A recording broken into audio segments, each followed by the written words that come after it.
Hello mga kalabada, magandang araw po sa inyong lahat.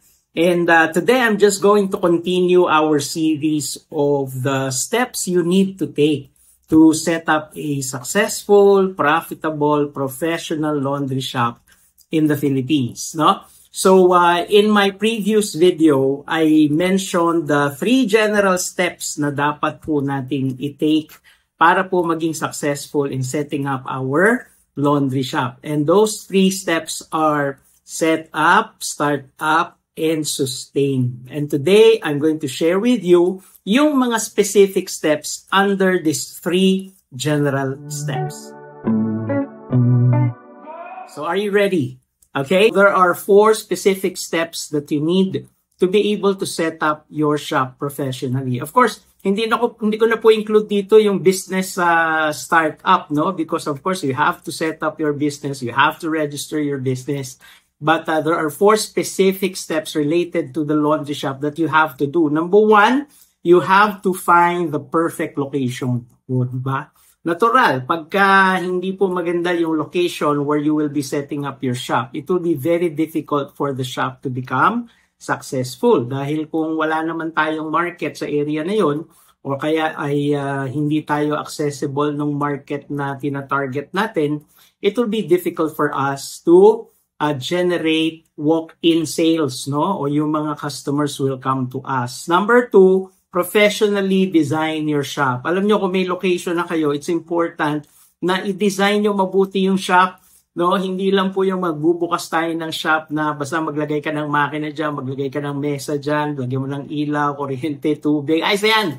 No? Hindi po ganun. If you are thinking of a long-term, profitable, professional laundry shop business, in other words, kung kakaririn mo na rin lang talaga itong negosyong ito, ayusin mo na. Design it professionally. Number 3, work with the right contractor, no? So in other words, kailangan mo humanap ng tamang kapartner in building your shop, no? Importante po. Kasama na rin po dyan yung mag-i-install ng yung mga machines. And usually, if you talk to a contractor, sila na yung magsusupply ng machine, sila na yung mag-i-install, sila pa yung magko-construct ng shop nyo. Usually, ganyan po ang mga offer ng mga suppliers ngayon.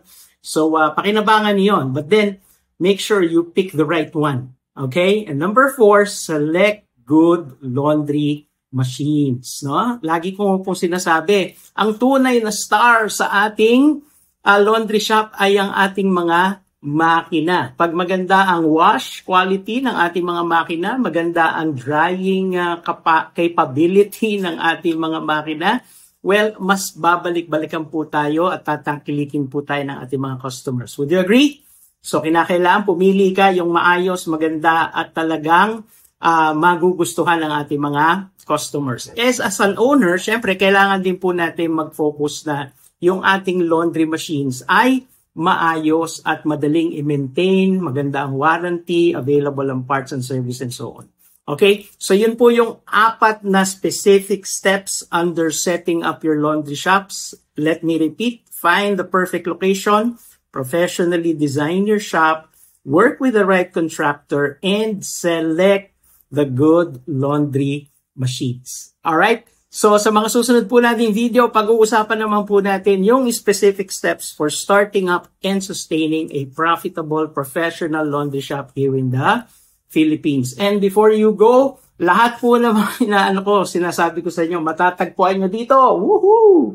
Sa atin pong The Laundry Business Owner Steps to Success Guide. This is a book na akin pong sinulat, okay? Na pwede nyo pong makuha fully illustrated with all the forms na kailangan nyo. May nahulog pang insert. No? Ito po yung tungkol naman sa aking mga consultancy services.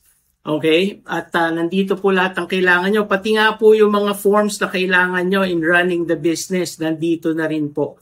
No? So, kumpleto po siya. And it comes with a simplified business feasibility template na Excel file po na pwede nyong parang i-customize, no, to fit your situation. So, sana po ay tangkilikin ninyo. How to order, go to www.laundrypreneur.com. At magkita-kita po tayo sa inyo mga kalabada. Success!